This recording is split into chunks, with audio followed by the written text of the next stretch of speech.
8 GOP candidates take the stage tonight for the first primary debate. Former President Trump will not be there. Instead, he's expected to release a pre-recorded interview with former Fox News host Tucker Carlson. ASA Hutchinson addressed Trump's absence last night. And it's natural that we're going to have questions about Donald Trump. He's the front runner. He's got a lead in the polls. He's the former president. He's got 4 indictments. It's sort of unavoidable to talk about it. And every candidate's going to have to take a position on it very clearly. Well, he's got questions, and so do we. That's why we bring in CBS News political director Fin Gómez. Fin, thanks for joining us. But let's start. Apparently, you got some breaking news on Doug Burgum, the governor of North Carolina. What more can you tell us? North Dakota, excuse me. Yeah, the governor of North Dakota, Doug Burgum, is, we have confirmed that yesterday while playing basketball with his staff, he injured himself and had to be taken to a Milwaukee emergency room here in the city. We don't know the extent of the injury, but we have been told that it may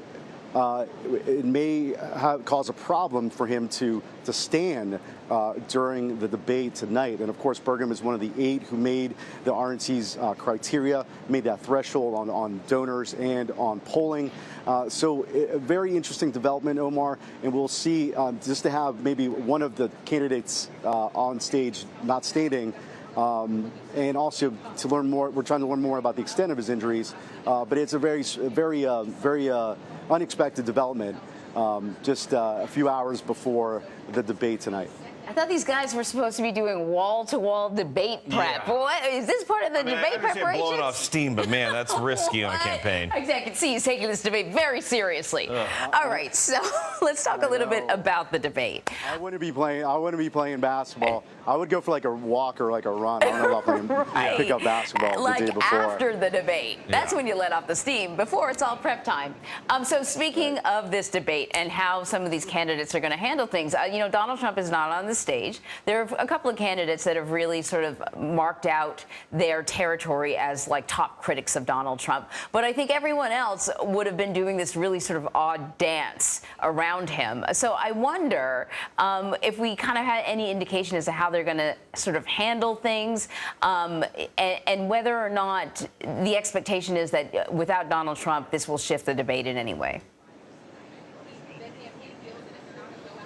I know CBS spoke to several of the candidates and their top advisors over the last couple of days, and they have told us blankly that they expect to go after Donald Trump, not just on his absence, but also on the multiple investigations as well. You know, we do know Chris Christie, ASA Hutchinson, who we spoke to just yesterday, but also, expect some criticism from Mike Pence and from others, including Ron DeSantis, of course.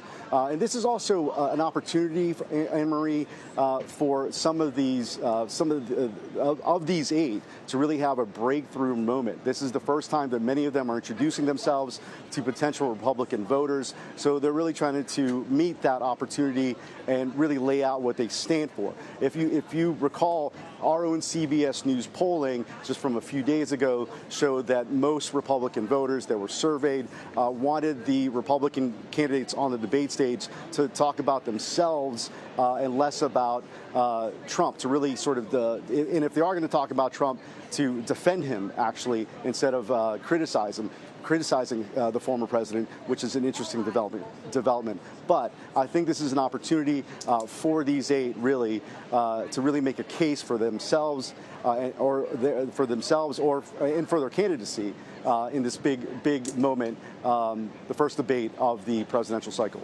And Finn, let's talk about the candidates that are going to be there. Who's expected to dominate this? Is there somebody that you see based on the campaign leading up to this that is looking to have a breakout moment and a debate could give them that? Omar, that's a great question. I did speak to several of these candidates or their top advisors, and I think they're all looking to have like a breakout moment, if you will, something that breaks through the Trump narrative, the Trump trials, the Trump investigations, that's really dominated the headlines. But I mean, in speaking to some Republican voters here and those who have congregated here for the convention, they expect Vivek Ramaswamy to perhaps have a breakthrough moment.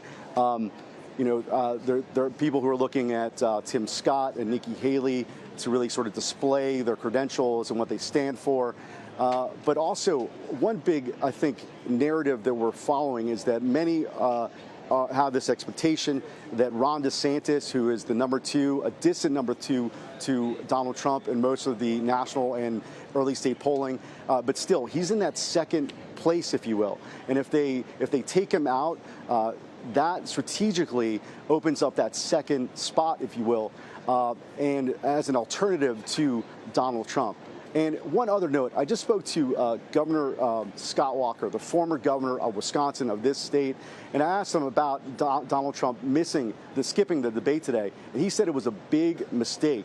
If you recall, he was also presidential candidate in 2016. He faced Donald Trump on the debate stage then, and he told me that by missing this opportunity, he gives others a chance to rise. And it could be, if he had come, he could be like the nail in the coffin for his candidacy going forward. He also said that it'd be something that a missed opportunity, if you will, to do something here in Wisconsin, which, as you recall, is a big battleground state. And if you look at the last two presidential cycles, the state was decided by less than 25,000 votes. So I think a key takeaway there. A lot at stake. A lot at stake. Yeah, I don't think Donald Trump thinks he made a mistake at all. He's got some counter programming. He's going to be streaming, and of course, he's going to make big news the very next day when he turns himself in Georgia. Right. Fin Gómez, thank you. Thanks, guys. Well, tonight, our Major Garrett will anchor a live 1-hour special edition of America Decides from Milwaukee. It will feature reporting from our CBS News political unit and live interviews from outside the debate hall. You can stream that beginning at 5 p.m. Eastern right here on CBS News.